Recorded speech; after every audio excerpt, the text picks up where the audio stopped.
Hi.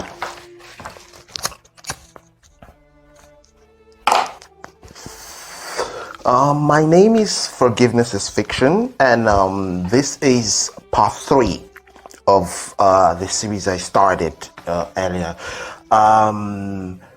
In part 1, I said when Jesus came around, he said a lot of things, and I picked up like 4 things he said that I was going to expatiate, on. The first was rapture. The second was praise and worshiping God. The third was, or is going to be the soul. Then the fourth is the Adamic sin. Sorry for this. I explained in part 1. Sorry. Really sorry. In part 2, the summary of what I was saying in part 2 was just basically this. Christians be like, Jesus is knocking on the heart. No, Jesus is knocking on the door of your hearts. If you open for him, he will come in. If you don't open for him, he will stay there, gentle knocking. This is the basis of what Jesus is saying in that verse, or if there's anything like that in the Bible. He is knocking on the door of your hearts. 1, for you to come and join his cause. That's 1. 2, now he's knocking on the door of your heart, and you are not opening the door. Jesus, this is the basis of what Jesus would do. Jesus knocks, you don't open. Jesus is telling you that no problem. Me, the Messiah, I'm knocking on your door. You are not open. I'm going to prepare everlasting fire for you. Me and my daddy. You will not die. You will be burning. You and Hitler and India and me, you will be born together. You did not kill anybody, but you will be born. I knock on your door, you did not open for me. You see, God is such a narcissist. He's so fucking proud as fuck that he didn't just create one person to worship him. He created, like, we are 7 billion. According to Christians, God created everybody. So 7 billion people to bow down and applaud you every time. 7 billion people. Billions of angels to applaud you every time and flatter you. He didn't stop there. This is how terrible God's pride is. God created trees to worship him. Trees to be clapping for him. That is pure depraved narcissism. It's not. I don't.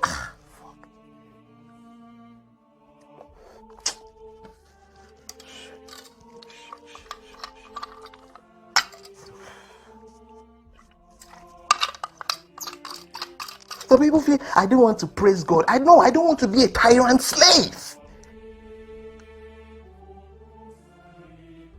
Let me know. You guys can, if you're less busy, you could just watch part 2. I don't want to go too much into that, so I don't waste time. Sorry.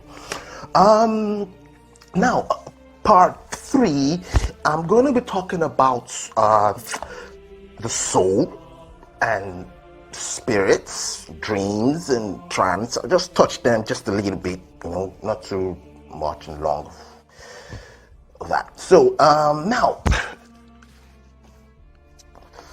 the soul, spirit. When Jesus was around, he mentioned the soul a lot. In fact, that's why he came to die, for you to save your soul. So he mentioned the soul a lot of times. Now, Jesus believes that humans, we have something called a soul and a spirit. Now, don't get Jesus wrong. Jesus is not telling you the brain is the soul. No. Jesus is telling you the brain is flesh. That which is flesh cannot be spirit. That which is spirit is not flesh. So Jesus is authoritatively telling you that humans have a soul, something called a soul, and the soul lives on, does not die. That's Jesus' belief. So he has come to save something in us that does not die. That's the basis of Jesus. Now, unfortunately, or incidentally, there is nothing like a soul. There is nothing like a spirit. It's not my opinion. This is objective reality. There is nothing at all. So Jesus has come to waste his time. He has come to waste his time. Are you following my point?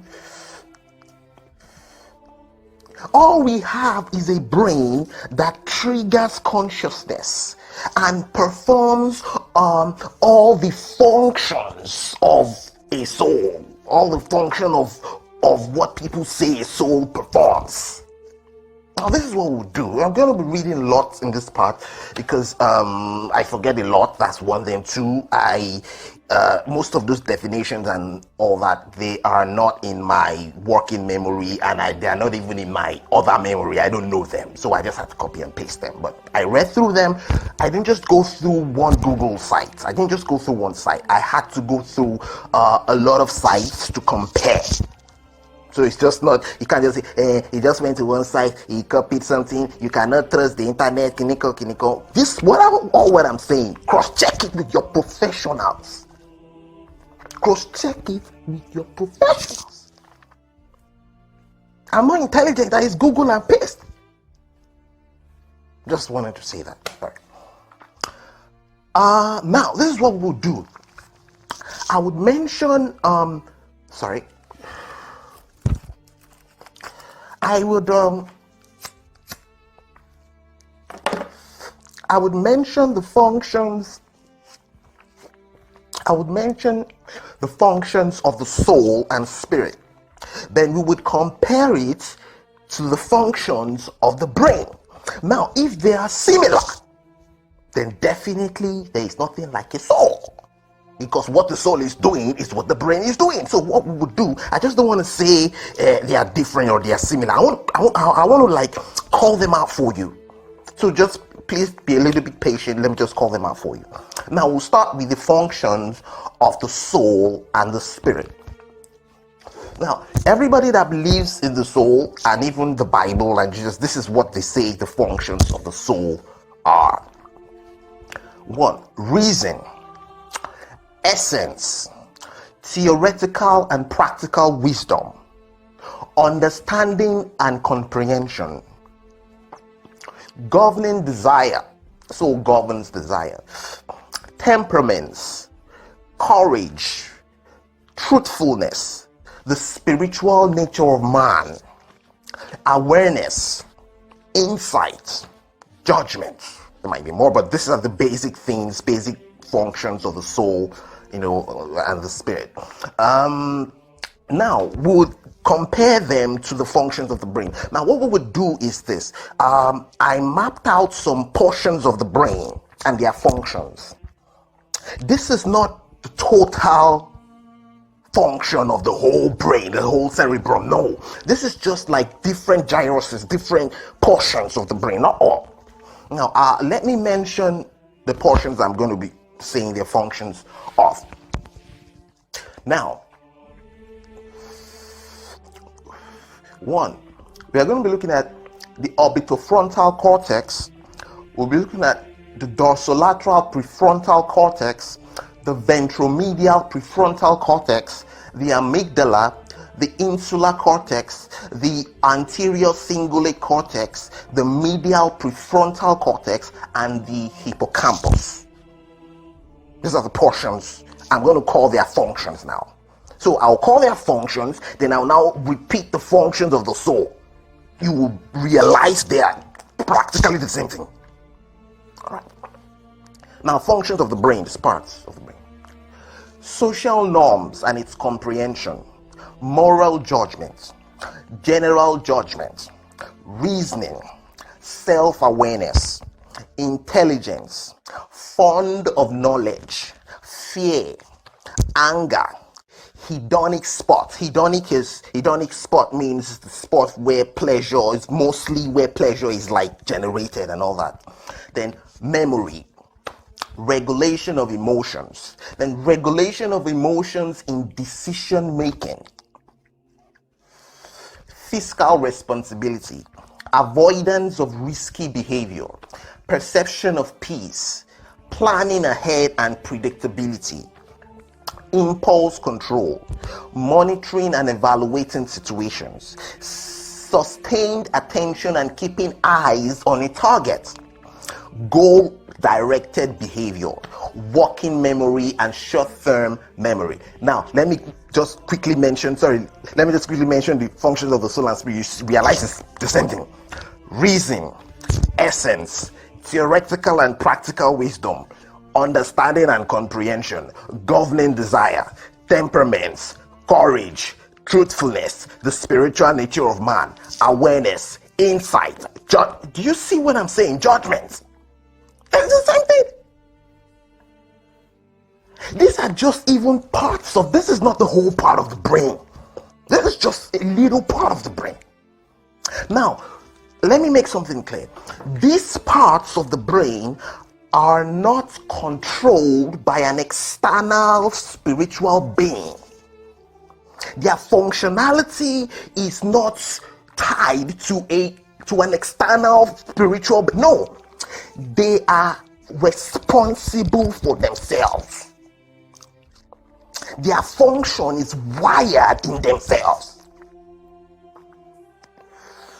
Like what Jesus said. Now, I was saying these things in part 2. I mentioned fruit of the spirit. You see, all these are just part of it. Now, I said they are functions of themselves in the sense that, for example, say your hand.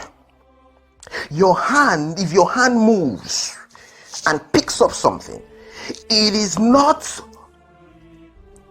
wired, or it is not controlled. Your hand is not controlled by an external being.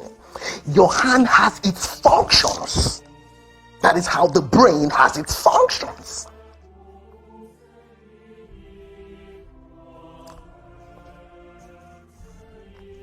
Now, some people be like, sorry, this place is hard. Jesus and God are fucking me up. They are making me sweat anyhow. Jesus and God. Idiots. Don't worry, when I get into God the Father, you understand why I'm saying idiot. You think I'm just a bad boy that just wants to be bad. He's smoking, he's abusing God. God will punish me. Is it funny? You say God will kill me. God will kill you too. God will kill every general overseer. God will kill every pastor. God will kill every born again. Now, God will not stop there. God will come and kill the children of every general overseer, the children of every. You don't understand what's happening. Everybody God is going to eventually destroy. So he will kill me. As we are talking, some born agains are dying now. So he will kill me. He won't kill you. No, he will leave you. He rose Lazarus from the dead. He killed Lazarus back. Then let me go. I will go into all that later. Let me see where I forget a lot. Let me see where I start. Yeah. I was saying that some people would now say,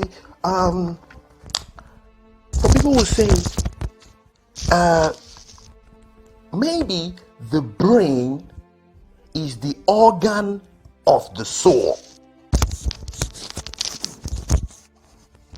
That's some people's excuse for wanting to believe in the soul. They say the soul is the organ. Sorry, the brain is the organ of the soul. In other words, what they are saying is that the brain powers the soul, or the brain is the generator for the soul. And that is stupid. It means it can't work. It cannot work. I've told you before. It can't work. Now let me explain why it can't work. Sorry.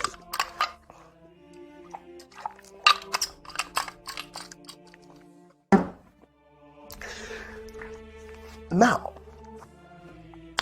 if you say the brain is the powerhouse for the soul, that means what you are saying is the brain is the generator for the soul. Now, if the brain dies, the generator for the soul, if the brain dies, it means the soul dies. But Jesus said the soul cannot die. So the brain is not the powerhouse for the soul. The brain is not the organ for the soul. That's blasphemy. The Bible mentions knowledge. Knowledge is not the brain. Knowledge is a function of the brain. I don't even think the Bible mentions the brain in it. I don't think so.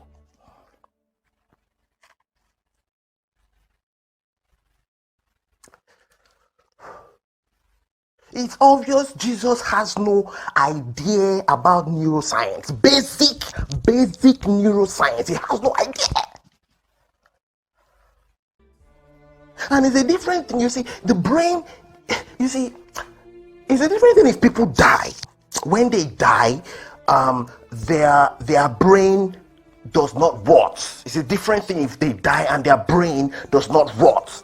We can now say, okay, that is where consciousness is triggered. So something is going on. You can say, okay, the brain lives on. And also, does Jesus mean when rapture comes, our brain, all the brains of everybody will be ascending up? We just look up, we just see brains, plenty brains. That's bullshit. That's punk shit. That's nonsense. That's ignorance. So the soul, the brain, is not the organ for the soul. Jesus is telling you the soul is an entity on its own that can live on its own.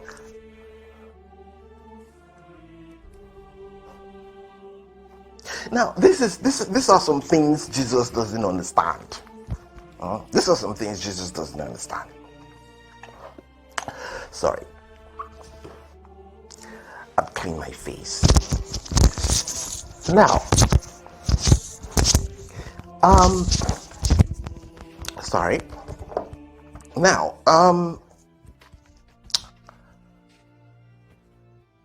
if someone were to be in a surgery room and he's going through brain surgery, and someone comes, his brain is exposed, someone comes and takes a nail and punctures some parts of his brain. Say, take for example, I mentioned the dorsolateral prefrontal cortex. That portion, it handles judgment and reasoning, general judgment and reasoning. Now, if someone should come and puncture that person's dorsolateral cortex, definitely, since that part handles judgment and general judgment and reasoning and all that, his decision-making process will be altered. His judgments will be altered. It will not be like it might not change, but you will notice some changes there. Jesus does not believe that. Jesus believes if there's a problem with your brain, it's from an evil spirit.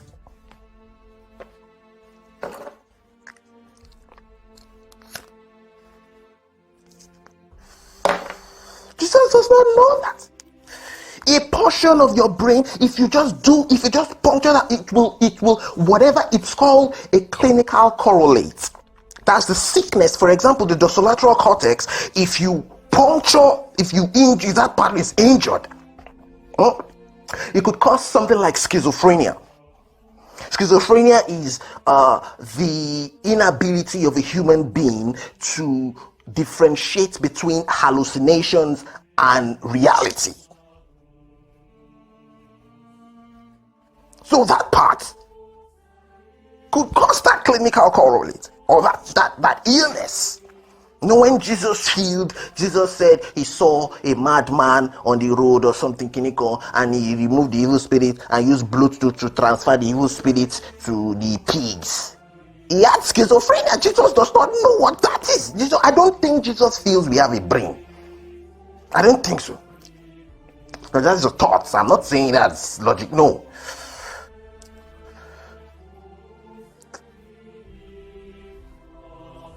Now I want to touch something. I want to touch life after death. Life after death. I want to touch life after death. You know, people say that a lot and say if there's life after death, there might be, a soul. Your soul goes to the life after the death. Something.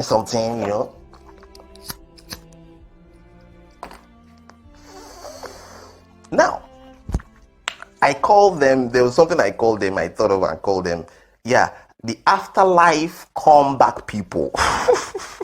They say they died, then they came back. Is the prayer that helped them come back. The handkerchief, he used the handkerchief, he touched the person, the handkerchief rose him back. He was pronounced dead, and he rose back. Now, these are the scientific explanations. I'm going to be reading all this because I never knew them before until I even saw them. So I'm going to be reading all this. Now, these are the scientific explanations for coming back to life. One is something scientists call the Lazarus syndrome. It's gotten from Lazarus because Lazarus, came back from the dead and all that. But the name is derived from him, from the Bible. Now, the Lazarus syndrome. This is what the Lazarus syndrome is. Also known as autoresuscitation. Autoresuscitation. Sorry, I'm fucked up, bitch. Autoresuscitation. Fuck. Also known as autoresuscitation, after failed cardiopulmonary resuscitation, is the spontaneous return of a normal cardiac rhythm after failed attempts at resuscitation. It's also the spontaneous return of cardiac activity after pronounced dead. It's not your handkerchief, it's not your prayer. No. It's also the delayed return of spontaneous circulation after failed CPR. That's one explanation. Let's go to another one. Now, that's the definition of Lazarus syndrome. So the reasons for the Lazarus syndrome now, reasons for things like that happening. One, something called air trapping. I didn't know it before. You could Google it and check it yourself. Now, reasons for Lazarus syndrome. Air trapping. Air trapping is the most common explanation for Lazarus syndrome. It's more likely to happen if you have chronic obstructive lung disease called COPD. Now, in air trapping, when air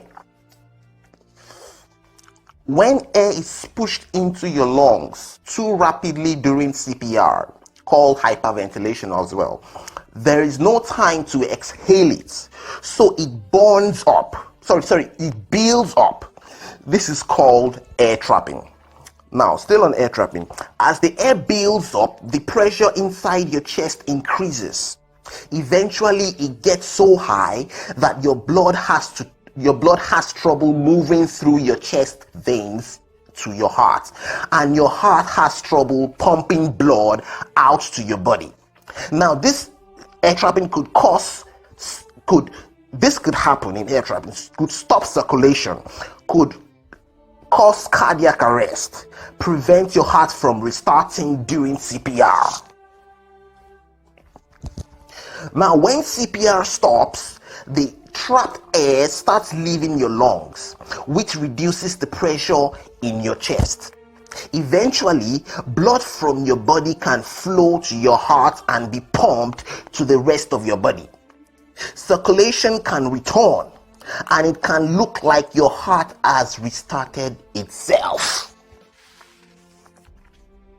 That's air trapping. A reason for coming back to life. Let's go to another one. Another one is delayed medication delivery and action. Sorry.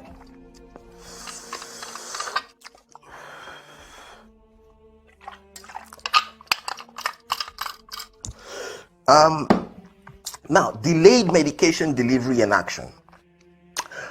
Medications given during CPR need to reach your heart to work.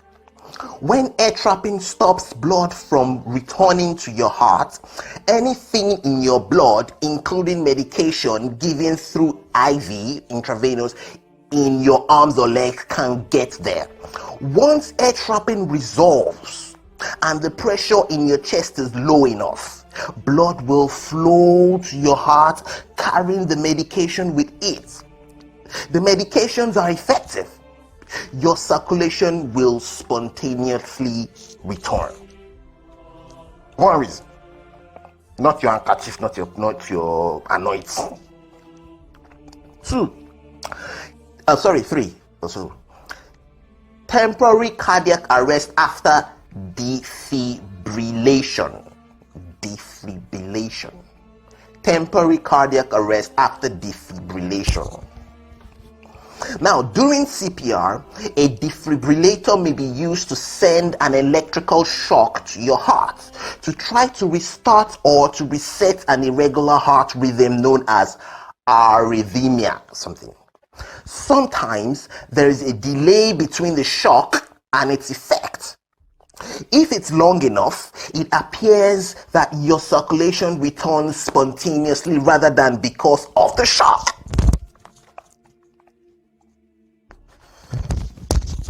That's all in my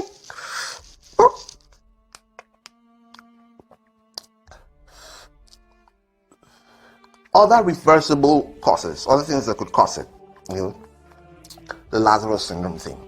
Now, I'm not saying this is an explanation for the real Lazarus. No, all that is rubbish. Even if Jesus existed, he never did any miracles. If any prophets before existed, they never did any miracles. There's just rumors. There are people that do miracles now that are rumors. Let's talk of them. Now, these conditions are usually treated during CPR, but they can take some time to resolve. If they don't improve until CPR stops, it may look like your circulation returned spontaneously. Jesus doesn't know all this. Although I didn't know all this before, but I know all this now. Jesus did not know all this, that's why he's talking punk shit.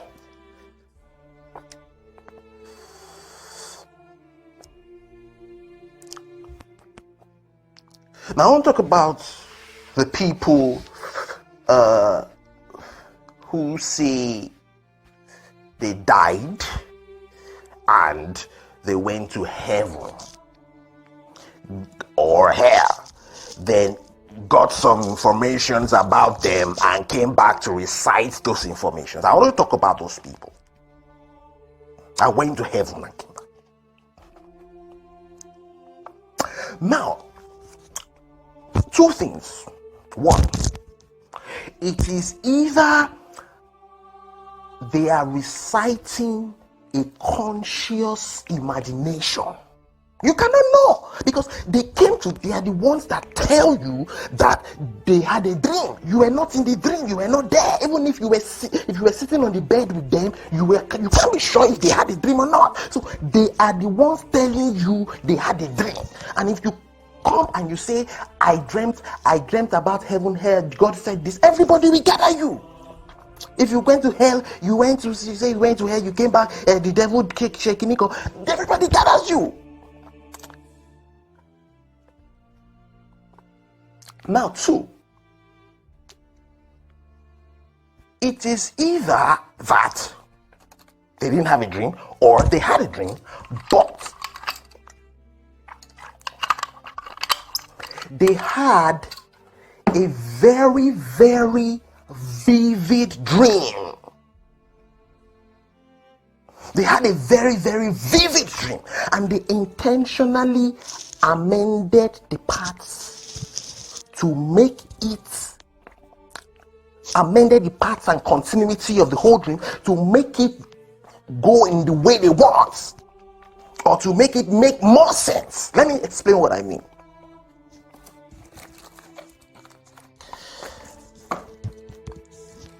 You see, when humans dream, we dream. In other words, when we wake up from a dream, we cannot remember. It is impossible for a human being to remember a full minute of his dream. It is impossible for a human being to even remember 40 seconds straight of your dream. What you notice is that when you wake up, you remember, say, 5 to 10 seconds of a scene in your dream.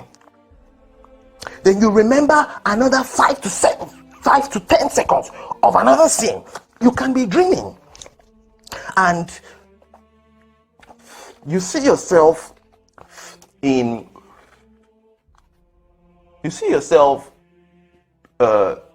a song in a studio. For example, you see yourself singing a song in a studio, and all of a sudden you just see yourself repairing a tire near the Statue of Liberty. You see, when you dream, I would explain. Let me just quickly do that before I forget. You see, when you dream, your dorsolateral cortex, your dorsolateral prefrontal cortex, this is what I feel. Your dorsolateral prefrontal cortex, where you handle judgment and reasoning, does not work in the sense of when it's conscious. When you are awake, the way your dorsolateral cortex judges things is different from when you are sleeping. When you are sleeping, your sense of judgment is different. You realize at times in your dreams, you take very ridiculous decisions and see very, very ridiculous things.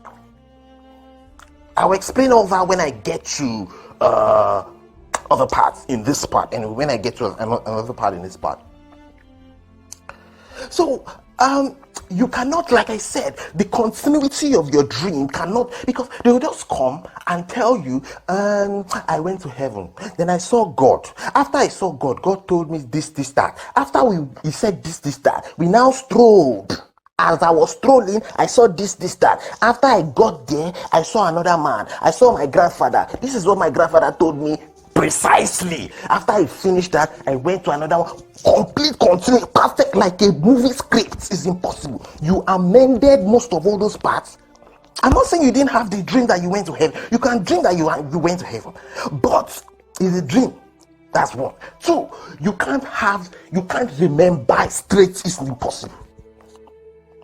At times when you even wake up, you just remember like 5 seconds, 10 seconds of different sins. So nobody can come and say, I went to heaven after I finished here, I went there. After I finished here, I said this, I said this, I said this, I went there. They told me this, I said this.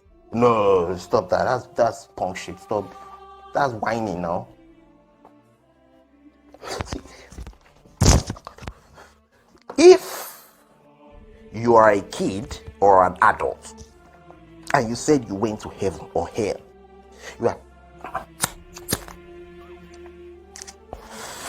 you recite a whole 10 minutes. A whole 10 minutes of it. Stop. A little boy, small boy, he says he went to heaven. All of a sudden, he went to call the journalist because he mentioned heaven. He went to call people that this must be a serious. He went to hell. I saw people dying. I saw people shouting. Hey, let me be writing it down. Hey, people are shouting. People are dying. This man went to heaven. He went to hell. If you are a boy, if you are a small boy, or you are a big boy, or you are a man, you are an adult, and you say you went to heaven or hell, you are talking rubbish, because there's nothing like heaven, there's nothing like hell. I will explain that in this part when I go further. You know, if the little boy has said, I had a dream, I went to Santa Claus's house, you will not call the journalist, you will not make a big deal, because you are saying heaven. That's the hell.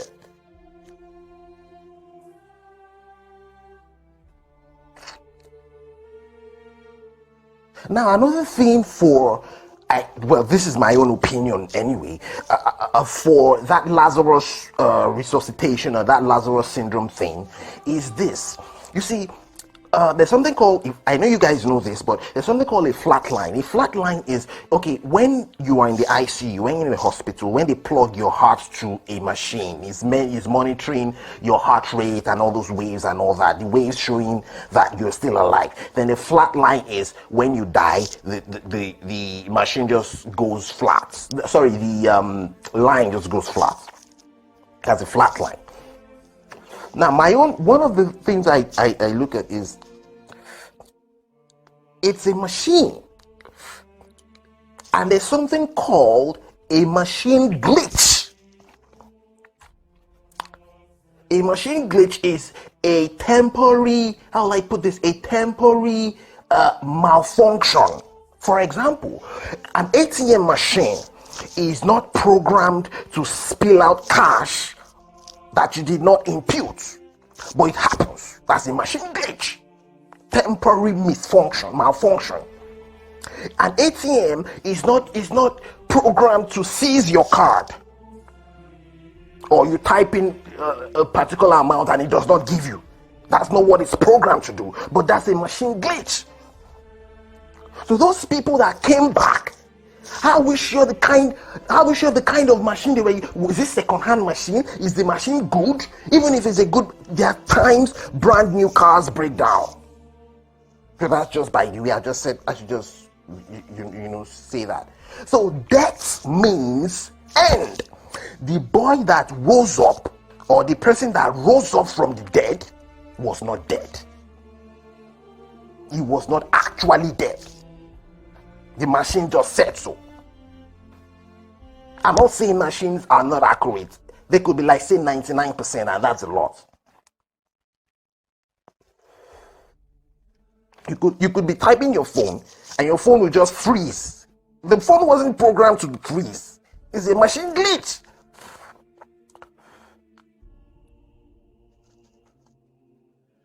Now, I want to talk about dreams. Sorry. I want to talk about dreams. Now, dreams is one of the very, very strong reasons why people feel we have a soul, because your dreams are so vivid, very, very real, that when you wake up and remember them, you will actually believe you went to another country without a visa. That's how, vivid imagination is so much for a normal average human being that it has to come up with very ridiculous things. Why those imaginations are coming.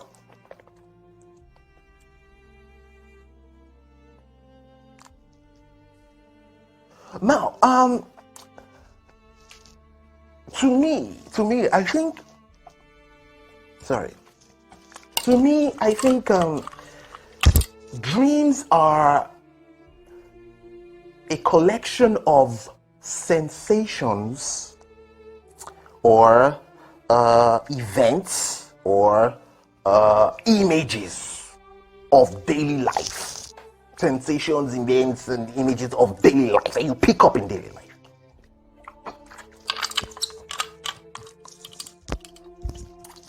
Now, before I go on, I would want to read some scientific things about sleep so you get what I'm saying. Sorry for bringing all this into it, but I just want to mention all this so you'd get my point. Now, there are four phases of sleep. There are loops. There are four phases. Basic, some people say 5, but there are basically 4 phases of sleep. Now, the first phase is called NREM1.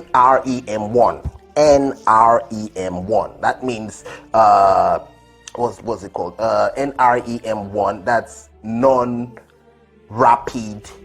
eye movements. I remember that. Non-rapid eye movements. I'll explain what that means. So, you have the first phase of sleep is NREM1, which is you have hypnagogic, hypnagogic sensations. Like, what the hypnagogic sensations are like, say you just fall asleep, then all of a sudden you hear some things that are not really there, or you see some things that are not really there, immediately you wake up, or it's like you are falling from a building when you wake up. It's like you are floating. Those are hypnagogic feels, hypnagogic sensations. Sorry. Fucked.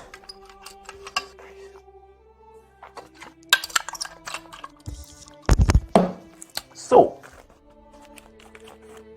that's an NREM1, and is light sleep. NREM1 is light sleep. There are 4 phases. The first phase, the first 2 phases are light sleep. The last phases are deep sleep. That's NREM3 and REM. Those are deep sleeps.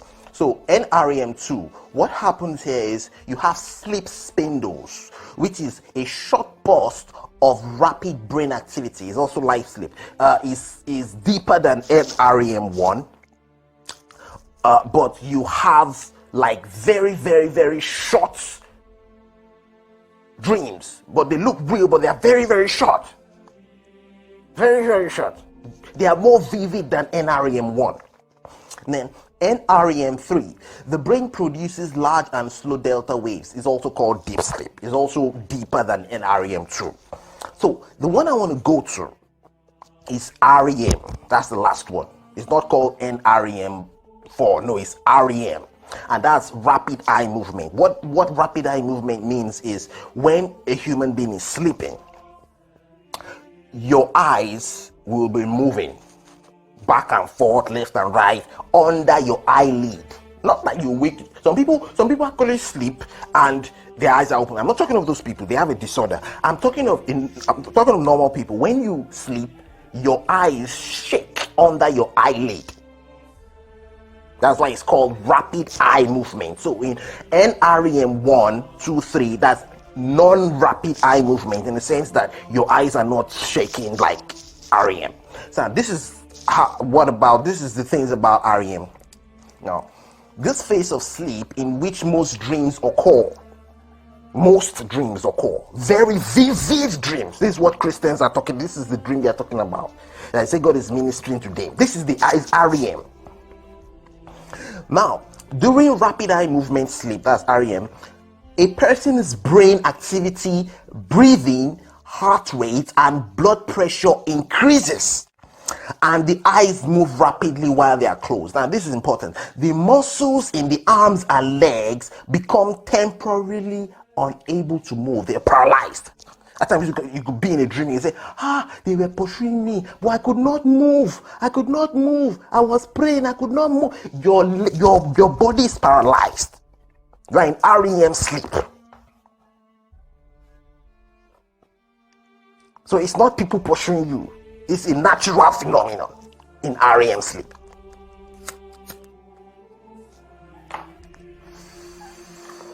Now, let me go further so I would explain why I said all that. Why we dream. Some scientists are like, we don't really know why we dream. They just come up with some ideas and all that. But I came up with an idea. I am working on a theory. And I feel it makes a little sense to me. So I'm just going to explain what I feel, why we dream.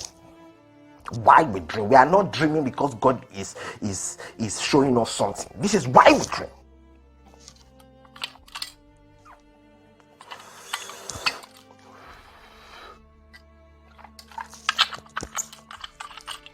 Now, number one, this is not my own opinion. This is the basic sleep research opinion. This one is the body goes into sleep, then the sleep washes away toxins in the brain. So in other words, your body will go into sleep, then some things will be happening. The body will be doing some things. So the body goes naturally into sleep and does some things to the body. Now, this is my own theory. Now, what I want to say now. Now, my theory is this. A dream is a dramatic interpretation of a physiological state. Let me take that again. A dream is a dramatic interpretation of a physiological state. I'll give you some examples so you understand what I mean by physiological state and all that. Now, there was a time I was dreaming. I remember one of my dreams. I was, for like, say, 1 week or 2 weeks. All the dreams I was having, I was realizing in my dream, when I'm walking in my dream, my legs are always paining me. I'm always having aches on my leg. I couldn't walk well for like a week. In all my dreams, all the things I could remember, I couldn't walk well. My legs were heavy. That's it. My legs were numb and heavy. Difficult to work. So, all of a sudden, there was a night I didn't sleep. Then, I was lying down on my bed, and I realized that I wanted to close the window because the cold was affecting my leg because my leg was close to the window. The cold was affecting my leg. And I looked at it and whoa. All of a sudden, I now closed the window. After I closed the window, any dream I was having, my leg was stopping. You know what happened then? My brain, you see, my leg was close to the window and feeling pains, but I could not escape the pain. If you are having pain, you might not escape the pain because you are sleeping. You get my point? So the pain, my physiological state, was pain in my leg. So my brain was dramatizing my physiological state. Let me use another example so you get what I'm saying. The same thing. There was a time before then. I think before then also. When I think it was during cold weather or something. So there was a day I did not close the window. Then I left the fan on before NEPA took lights, before the power went out. So as I was sleeping, the fan was on, the AC was on, the fan and AC was on. Then cold was coming from the window. That's cold. I was having pain, but I didn't wake up. But I would not escape the pain. So I was now having a dream where I was in snow. I was having a dream when I was in the bare snow. In other words, my brain is dramatizing my physiological state. Now, this is it. If someone is dreaming, this is what I feel. If someone is dreaming of something and I take a pin or a nail, I take a pin, I start puncturing his leg or his arm or something, I assure you his dream, as I'm doing that, his dream will change. If he does not wake up, he will not escape the pain. If he does not wake up in his dream, maybe somebody can be hitting his, if I'm puncturing his leg, somebody can be hitting his leg. It is not witches that are hitting your leg. No. As I'm puncturing his leg, his dream will be changing. It's just like people that pee on the bed, that bed wets. As their bed wetting, as the urine is coming out, in their dream, the dramatic interpretation is that they are in a toilet or they're in a comfortable place to pee. Same thing with wet dreams. If you're having wet dreams, in your dream, you will most likely be making love to a woman. That's dramatic interpretation of what is happening to your physiology and your reality. Now, at times, not all dreams are nightmares, not all dreams are fantasy, some are just normal. So I think this is it. The brain has the capacity and the creativity to interpret any physiological state. Some dreams might just be normal. That's your physiological state. Your brain is dramatizing your physiological state. Anyone can dramatize. But it uses illogical, that's what I said. I said your dorsolateral prefrontal cortex is not working consciously. It's not in full actual force. So you'll be seeing different, this laptop in your dream could be a skyscraper. So your judgment of this laptop in your dream is not right. Or if you wake up, some people say they woke up and they saw scratches all over their body. What most likely happened was either an insect was crawling on your body and you were trying to kill it, or there was mosquito on you, but you were trying to scratch it. If you feel I'm lying, this is what you should do. If you have dreams like that you scratch, you woke up and saw scratches all over your body, put a camera in your room. If you have dreams like that, most times, put a camera in your room and let's see if you are not going to be scratching. Try it. You say it's a demon that was beating you in the dream. Put a camera in your room. You will see that you are the one scratching your body. Is it that or an insect that has the capacity to make such a mark when it bites you? I'm not trying to run away from spirituality. I'm only saying logic. This is just plain objective reality. It's not my opinion. Now, some people be like,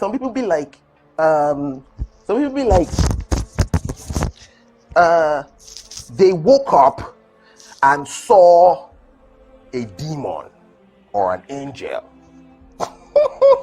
They woke up, immediately their eyes saw the demon.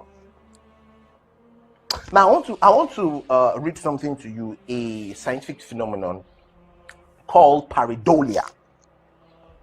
I'm going to read it to you. I'll read it to you, then I will explain. You saw a demon in your room. I'll explain all that, but let me just read the definition out to you. Sorry.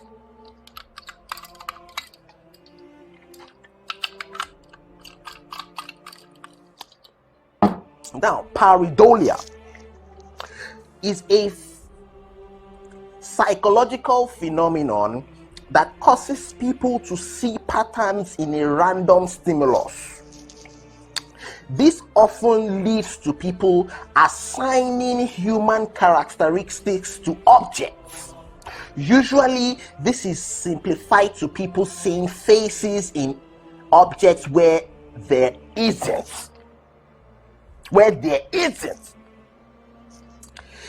It's the tendency for perception to impose a meaningful interpretation on a nebulous stimulus, usually visual, so that one sees an object, patterns, or meanings where there is none.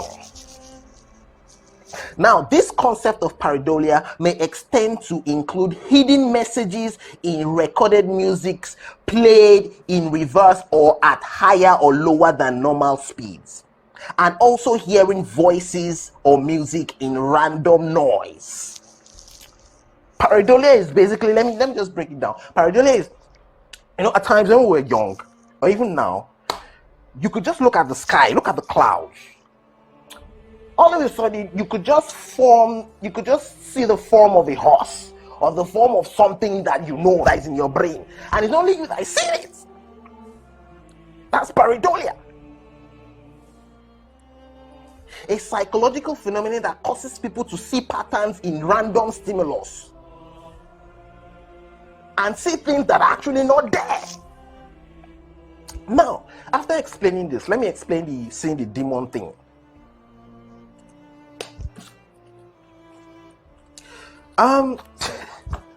You saw a demon, you saw an angel, okay,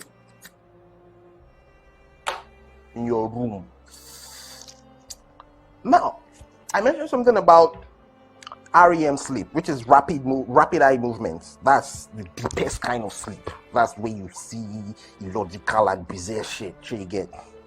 Now, say someone is in REM sleep, stage 4, and is having a nightmare, and all of a sudden he wakes up. Say he's dreaming about a demon, or he's dreaming about something ill or something terrible. The person wakes up immediately. There is a tendency for him to experience pareidolia with objects in that room, especially at the ray of light. Let me give you an instance. Say you are in your room, or you are somewhere. Let's say you are in your room. At times, if the light is off or something, the ray of light coming from your window could, if say there is a hanger, you hang the clothes. At times, if you just look at it, the ray of light could just make it look like a human being. All of a sudden, you just say, no, that's my hanger, that's my clothes, that's pareidolia. So, if you wake up from a very, very vivid dream, there is a possibility for, when you are awake, you experience pareidolia. Not to talk of when you just wake up when you are not even conscious. So immediately you wake up, the objects in your room could make you experience pareidolia. Have you not noticed this? I noticed anyone that says he sees a demon, he sees an angel, he sees a guinea corn in his dream, they always say, immediately I saw it, it disappeared. Of course it will disappear, because you were in REM sleep, you were in a vivid sleep. Now you have woken up, so it will disappear. Your dream has gone, so the thing will disappear. If demons are so strong enough, demons can't be afraid of us. Especially if you are not born again. Most of the people that say they see demons, some of them are not born again, so the demon is not afraid of you. So why will you say the demon will run? The demon will run away because he saw you. Are you not going to meet, some people are you not going to meet the demon, the demon run from hell from you?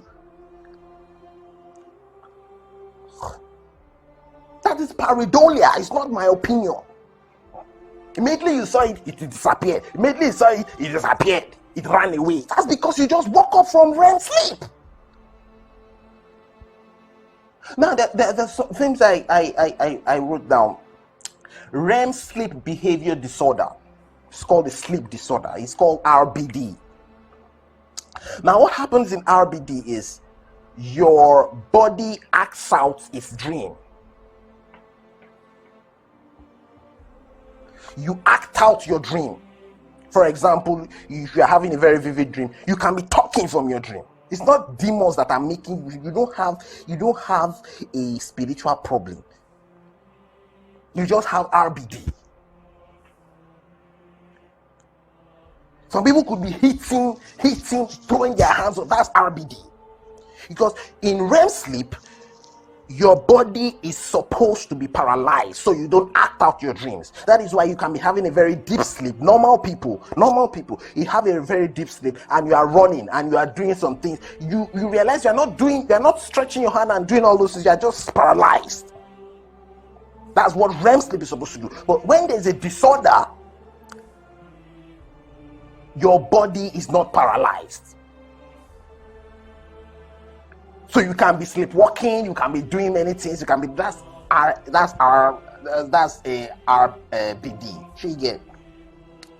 If you have RBD, don't go and see your pastor. For if you want to get well, if you want to get well, don't go and see a sleep consultant or a psychiatrist. And there was a drug I saw for that kind of sickness. What's it called? Yes, clonazepam. Go to your doctor and tell him why you need clonazepam, and he will advise you, check some other things and see if it's appropriate for you and all that. But clonazepam works 90% of the time for RBD. So it's not a demon, it's not a spiritual attack. Sorry.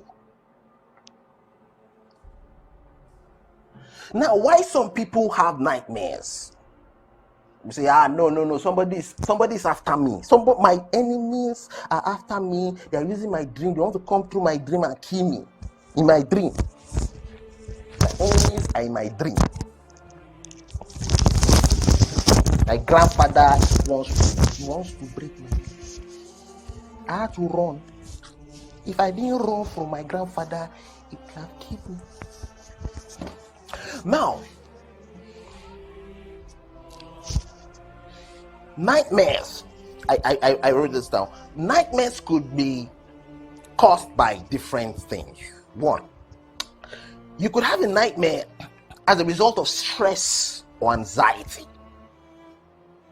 Sometimes the ordinary stresses of daily life, such as problems at home or school, trigger nightmares. A major change, such as a move or the death of a loved one, can have the same effect. Experiencing anxiety is associated with a greater risk of nightmares.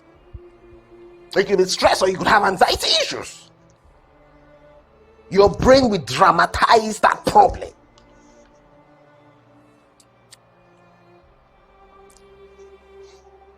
Two, trauma.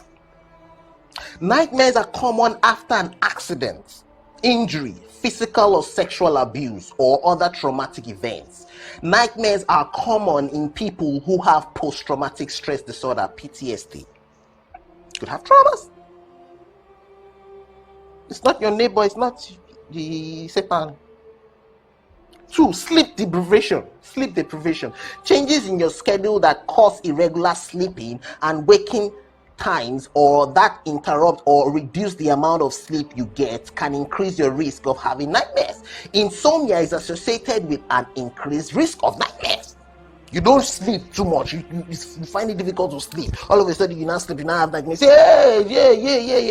are sleep deprived. You are sleep deprived.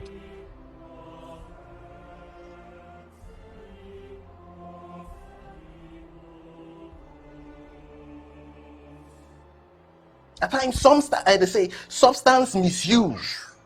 You take a lot of alcohol and recreational drugs, or withdrawal withdrawal syndromes also could trigger nightmares, and drug allergies could trigger nightmares. Many things, apart from many natural things can trigger nightmare because they are natural. They're happening to you, so you will have the nightmare. At times, not even sleeping right. You could even be sleeping and have a muscle pull. like 3 minutes muscle pull. As you're having that muscle pull in your dream, somebody can be using a cutlass to be cutting your leg. That's because your brain is interpreting your physiology. You can sleep and roll on your leg. Your brain is interpreting.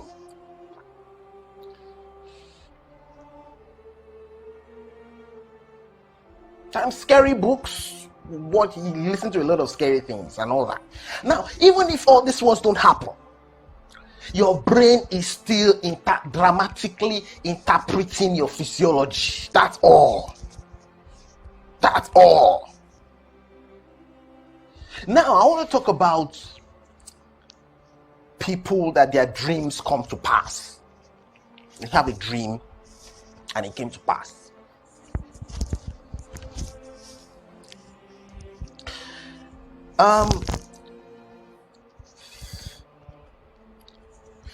Now, just like you could think of something and it will come to pass. You could think of a number on Lotto. You could think of a Lotto number and it will come to pass and you will win. The chances of you getting that number right is 1 over maybe 1 over 1 million, but you got it right. At times you could think of something, you could just say, and I said, you are not born again. God is not in your life. So it's God that discerns, it's God that gives the spirit of prophecy. So you are not, God is not in your life, so you don't have the spirit of prophecy, but you got it right. So at times you could just say some things and it would happen. That is how your dreams are. As you awake, your thoughts are clashing. Your thoughts are clashing. Then you produce an answer. The answer might be right, the answer might be wrong. Now, in your dream, it's the same thing. Memories, events, images are clashing. One day, one might walk out. One might just happen. Now, if you say, dreams, I had this dream, it happened. Okay, what about all the ones you have been having that didn't happen? Who revealed them to you? And at times, you have a dream and it doesn't happen.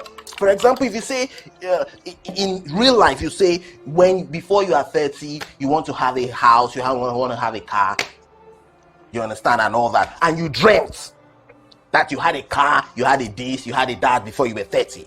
Now in reality, you are 40 and you don't have those things. So your dream did not come to pass. So you see, memories and events and all that, they clash and produce another image.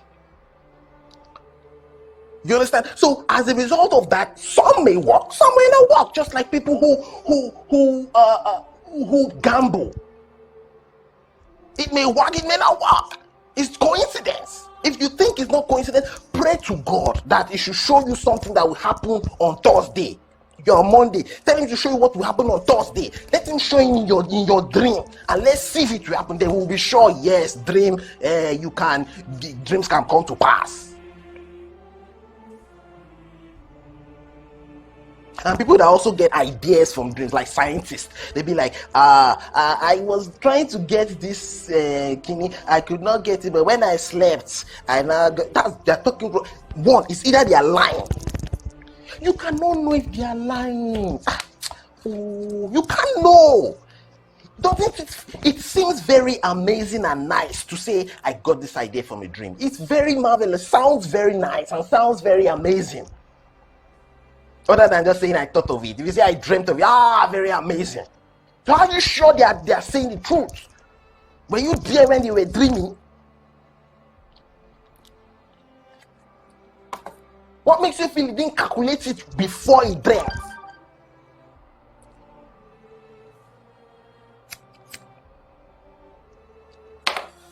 It's very unlikely for you to get the answer to a very difficult question in your dream, because your sense of judgment is not conscious. Your sense of reasoning is not in its proper state. So even if you get it, it is fluke. Try it again. Let's see if it will work.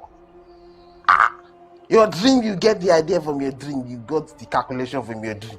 When you were not thinking well, you got this calculation. How do we know you are not lying?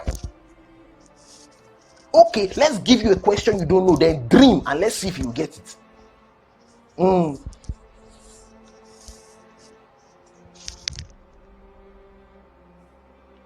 Now, I want to talk about the spiritual realm. The spiritual realm. This is to everybody who believes in a spiritual realm. Either you are born again. Some people are not Christians and they still believe in the spiritual realm. Anyway. Now, I realized this when I thought about it. There is nothing like a spiritual realm or spirits. There is nothing close to that. Nothing close to that. Some people can be like, how do you know there's no spirit? There can be other realms. But the spiritual realm mentioned in the Bible does not exist. Let me explain why. Now, you say the spiritual realm is different from the physical realm. In other words, the things in the spiritual shouldn't be in the physical. Or they should be different. Now, I realized something.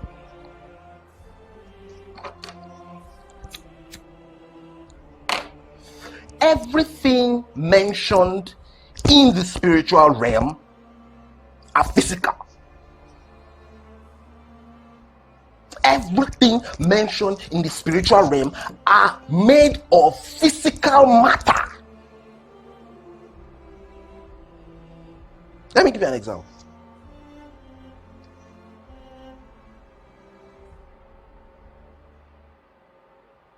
For example, you say heaven.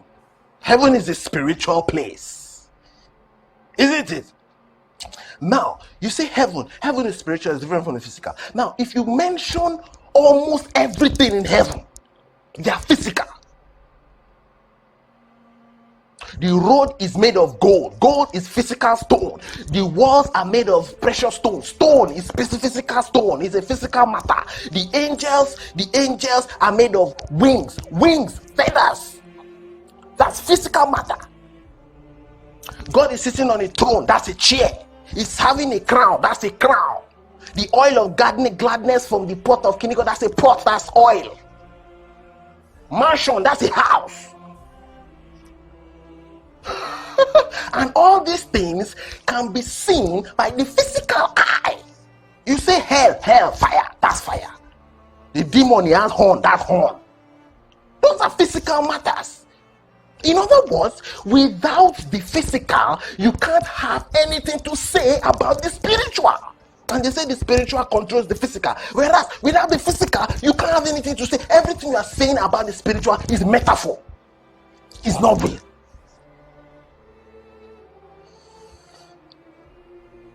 Everything, matter is material, stuff, substance, physical stuff. You say the angel has wings.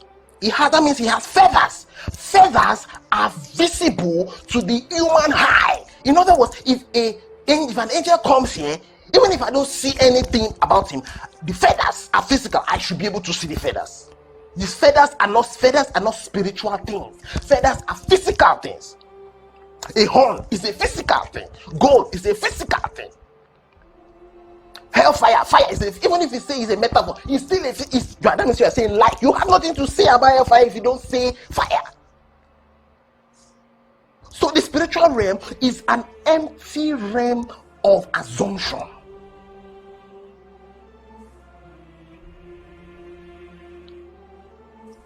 I also want to talk about spirits. I'll talk about spirits. Now, people say we are souls or spirits that live in a body. Then I say, like, like a car. A car has an engine. The engine is the soul. The engine is physical. If you open the bonnet, you see the soul. You see the soul of the car. You see the spirit. Can you open your brain and see the soul? There's nothing like I've told this. For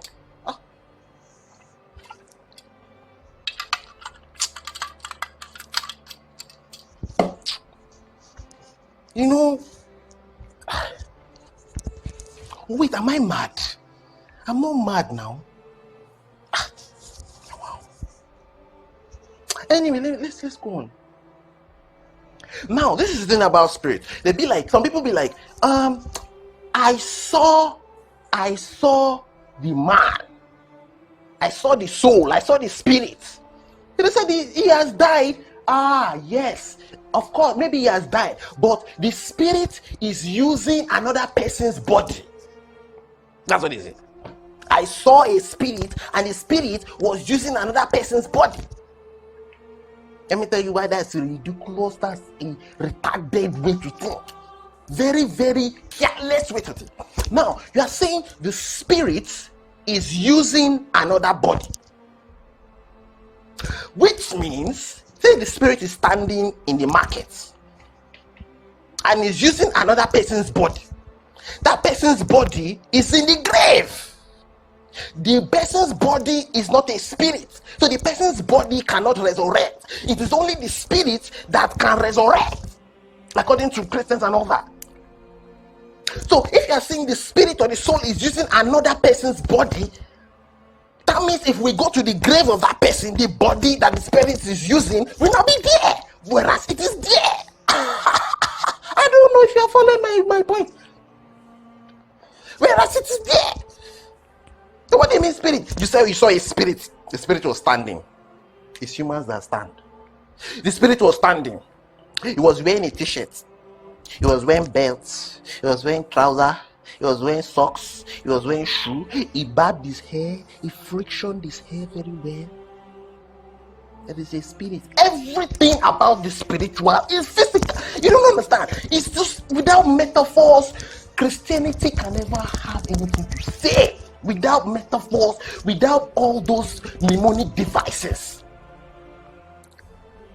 The spiritual realm, all that is empty assumption. If you say I don't know all, I don't know all, definitely. And we might have other realms. But spiritual realm is not one of them. Alice in Wonderland is not one of them. Santa Claus house is not one of them. Gotham from Batman is not one of them. The soul is using the spirit. The body is not supposed to be in the burial ground. The body is supposed to be with the spirit.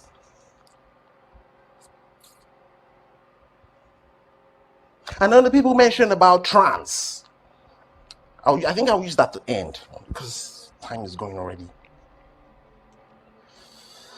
To say trance, you can go to another country.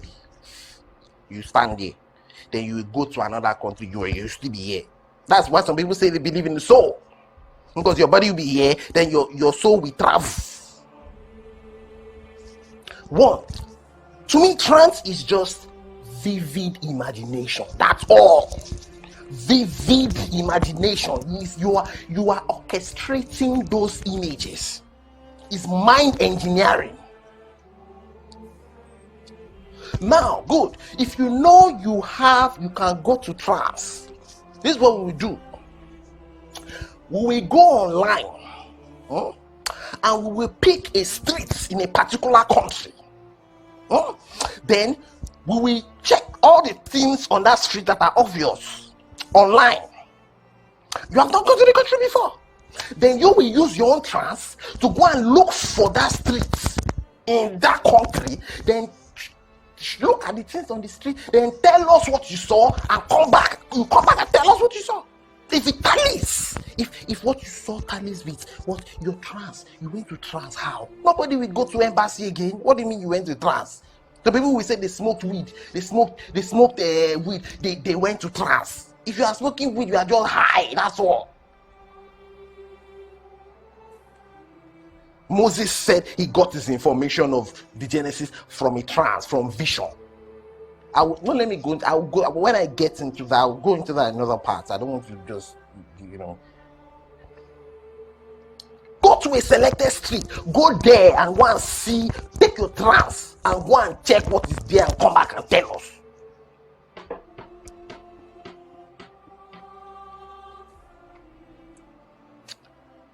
Let me stop here.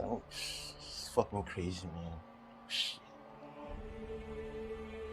Thanks for staying this long. At times I get very emotional with things like this and all that, but I'm very sure it was this long. Have more things to say. Maybe I'll say that in other parts.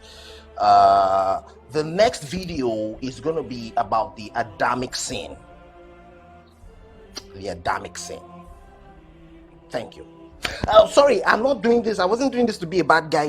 No, I'm not a bad guy. I'm not trying to. I have an emotional issue. If you watch part 1, I explain why I do this. So, sorry, please. Anyone who knows me and sees me doing this and is upset, please don't be upset, please. Thank you.